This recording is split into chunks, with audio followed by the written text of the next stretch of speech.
কেমন আছো তোমরা সবাই? আশা করছি সবাই ভালো আছো, সুস্থ আছো। শুভ সন্ধ্যা বন্ধুরা। আজকে নিয়ে এসেছি গাজরের হালুয়া রেসিপি। গত 15 দিন হলো আমি হালুয়াটা করে রেখেছি, তোমাদের কাছে অবধি পৌঁছাতে পারিনি। গাজরটা আমি সব পরিষ্কার করে ধুয়ে মুছে গ্রেট করে নিয়েছি কিছু ড্রাই ফ্রুট।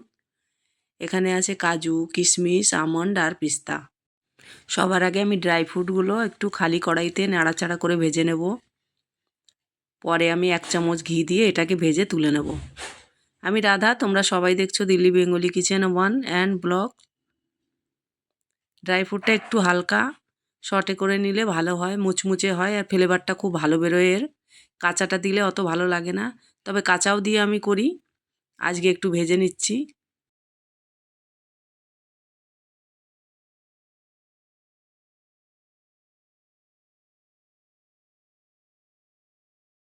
হালকা ভেজে নেব। দিয়ে দিয়েছি 1 চামচ ঘি।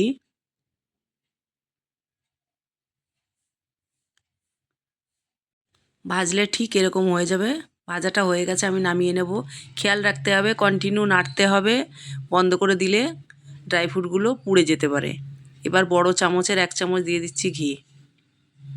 বন্ধুরা, গাজরের হালুয়াটা দেশি ঘি দিয়েই হবে, আর ঘি যত পরিমাণে দেবে খেতে তত ভালো লাগবে। আমি আগে 1 চামচ দিয়ে দিলাম। চামচ বলতে এটা বড় সাইজের চামচ আছে। এবার দিয়ে দিচ্ছি গ্রেট করা গাজরটা। গাজরগুলো এত লাল, কিন্তু অতটা লাল কিন্তু দেখা যাচ্ছে না। 1 কড়াই গাজর কমতে কমতে একদমই কমে যাবে। নতুন বন্ধুদের বলছি, আমার রেসিপিটা তোমাদের ভালো লাগলে আমার চ্যানেলটি তোমরা সাবস্ক্রাইব করে নিও। পাশে থাকা বেলটি অন করে দিও, যাতে তোমাদের কাছে সব রকম রেসিপি, ব্লগ ভিডিও যাই দিই না কেন তোমাদের কাছে ঝটপট পৌঁছে যায়, যেটা তোমরা দেখে নিতে পারো।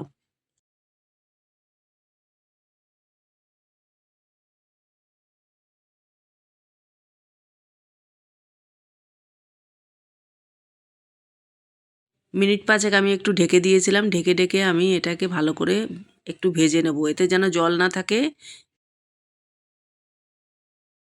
গাজরের হালুয়া অন্যভাবেও করা যায়, অনেক রকমভাবে। এবারে আমি ধীরে ধীরে ভেজে নিচ্ছি। দেখো ঘিটা দেখা যায়, আর আমি কিন্তু মাঝে মাঝে কিন্তু ঘি দিচ্ছি বন্ধুরা। প্রথমে তো 1 চামচ দিয়েছিলাম, পরে আর 1 চামচ দিয়েছি। আমি টোটাল 4 চামচ দিয়েছি বড় চামচের। ভাজতে ভাজতে মাঝখানে আমি ঘি দিয়েছি।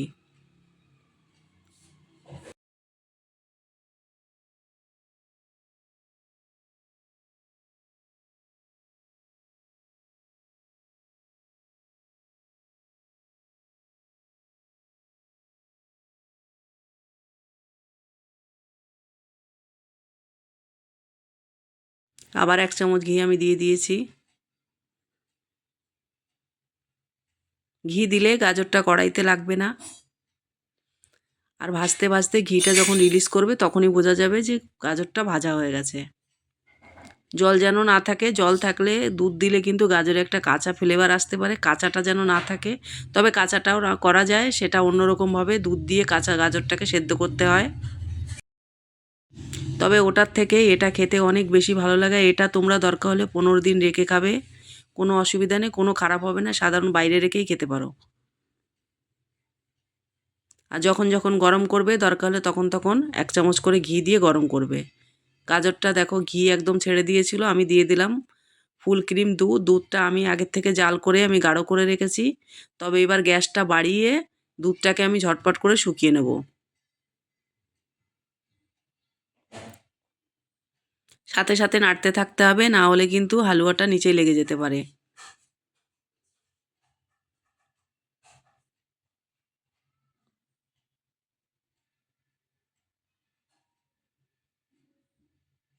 গাজরের হালুয়া খেতে কে কে ভালোবাসো বন্ধুরা, আমাকে একটু কমেন্ট বক্সে কমেন্ট করে জানিও, আমার খুব ভালো লাগবে। আর এবার সিজনে কতবার খেয়েছো সেটাও আমাকে জানিও। এবার দিয়ে দিচ্ছি আমি হাফ কাপ মতন চিনি। বন্ধুরা, আমি চিনি একদম দিতে চাই না, দিও না, কিন্তু গাজরের হালুয়াতে চিনিটাই দিতে হবে। গুড় দিলে এর ফ্লেভার একদম চেঞ্জ হয়ে যাবে, তাহলে সেই মজাটা লাগবে না। তাই আমি আজকে চিনি দিলাম। যার কোনো সুগার নেই সেই খাবে, যার সুগার আছে সে খাবে না।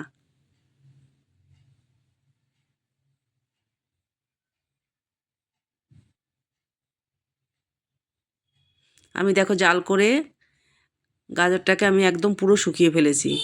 দেখো শুকিয়ে গেছে। এবার আমি কন্টিনিউ নেড়ে খুন্তি দিয়ে ঠিক মতো নাড়া যাচ্ছিল না, তাই আমি হাতাটা নিয়ে নিলাম।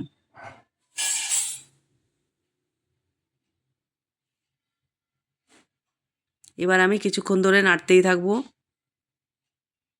কন্টিনিউ নাড়তে হবে যাতে কড়াইতে লেগে না যায়, খেয়াল রাখতে হবে, পুড়ে গেলে কিন্তু ফ্লেভার নষ্ট হয়ে যাবে।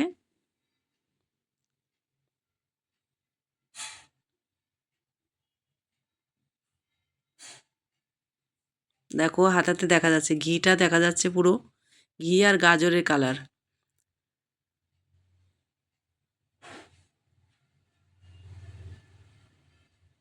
এতটা ঘি দিয়েছি তাও দেখা যাচ্ছে না। এবার দিয়ে দিচ্ছি ড্রাই ফ্রুট ভেজে রাখা, দিয়ে আমি গাজরের সঙ্গে ভালো করে মিশিয়ে নেব।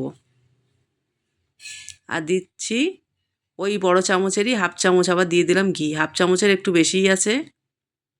ঘি যত দাও দেখাই যায় না। আমার হাতে যে হাতাটা আছে বন্ধুরা, এই হালুয়াটুকু বানাতে গেলে কমসে কম এই হাতার 4 থেকে 5 হাতা ঘি দিলে তবে মোটামুটি একটু দেখা যাবে। তবে আমি প্রচুর ঘি দিয়েছি, হয়তো ক্যামেরাতে তোমরা দেখতে পাচ্ছ না, বোঝা যাচ্ছে না হয়তো। দেখো কড়াইতে, দেখো কড়াইতে দেখলেই বোঝা যায়। আবার যখন হালুয়াটা থাকবে, যখন ঠান্ডা হয়ে যাবে, তখন গরম করার সময় আবার আমি ঘি দিয়ে গরম করে দেব।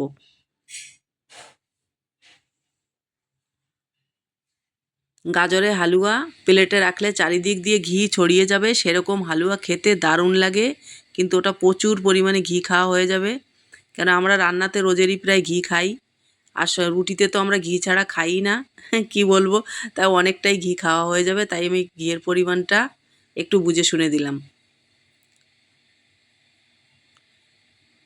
ভয়েসটা আজকে আমি সকালবেলা দিচ্ছি। বাড়ির পাশে পাম্প চলছে, রাস্তা দিয়ে গাড়ি ঘোড়া যাচ্ছে, তোমরা আওয়াজ পাচ্ছ কিনা বন্ধুরা আমাকে একটু কমেন্ট করে জানিও। দেখো হালুয়াটা কত সফট আর সুন্দর কালার হয়েছে। নামিয়ে দেখিয়ে দিচ্ছি তোমাদের। মুখে দিলে একদম মিলিয়ে যাবে, একদম মিলিয়ে যাবে, এতটা সফট আর নরম হালুয়াটা। আর পুরো বাইটে শুধু ড্রাই ফ্রুটই পাবে তোমরা। আমি উপর থেকে আবার কিছুটা ড্রাই ফ্রুট দিয়ে দেবো। দেখতে তো বেশ লাগছে, কিন্তু উপর থেকে দিলে আরও বেশি ভালো লাগবে দেখতে, দেখতেও খেতেও। এই ঘিয়ে ভেজেছি এর জন্য বন্ধুরা, এই ঘিয়ে ভাজা ড্রাই ফ্রুটটা উপর থেকে দিলে, মুখে দিলে খুব ভালো লাগে খেতে। তাহলে আমার সকল বন্ধুরা, আমার এই রেসিপিটা যদি তোমাদের ভালো লেগে থাকে, একটা লাইক করো, কমেন্ট করো, নিজের কাছের লোকেদের কাছে শেয়ার করে দিও। আর আমার এই ছোট্ট চ্যানেলটি তোমরা সাবস্ক্রাইব করে ভালো থেকো। দেখো কালারটা দেখো কীরকম ফাটাফাটি কালার, দেখে লোভ লাগছে কিনা। আর কার কার লাগছে আমাকে অবশ্যই জানাবে। আর আমার এই রেসিপিটা তোমরা কোথার থেকে দেখছো বন্ধুরা সেটাও জানাবে। এবছর কয়েকবার করেছি, তা রেসিপিটা করা হয়নি, তোমাদের সাথে শেয়ারও করা হয়নি। তাই এবার করেছি, তা 15-20 দিন হয়ে গেল। তাই বলছি ঠান্ডা চলে যাচ্ছে, তোমরা কবে খাবে? তাহলে তোমরা করে খেয়ে আমাকে কিন্তু ফিডব্যাকটা দিও বন্ধুরা। ভালো থেকো।